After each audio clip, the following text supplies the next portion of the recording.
नाव बदलून प्रवास केल्याचं सिद्ध झाल्यास राजकारण सोडणार, वेषांतराच्या आरोपावर अजित पवारांचं विरोधकांना सडेतोड उत्तर.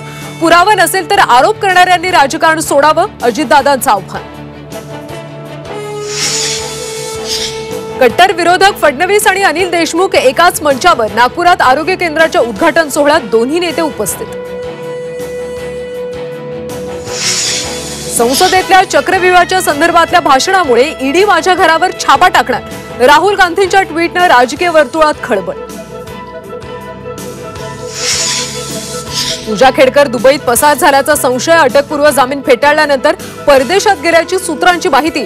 तर पूजा खेडकरकडून नावात 12 वेळा फेरफार झाल्याचं उघड. मराठा समाज आरक्षणासाठी पात्र, 50% आरक्षणाची मर्यादा बंधनकारक नाही. मागासवर्ग आयोगाचं हायकोर्टात प्रतिज्ञापत्र सादर. संभाजीनगर आणि धाराशिव नामांतर प्रकरणी हस्तक्षेप करण्यास सुप्रीम कोर्टाचा नकार. नाव बदलण्याचा अधिकार कायद्यानं दिलाय, सुप्रीम कोर्टाचं निरीक्षण.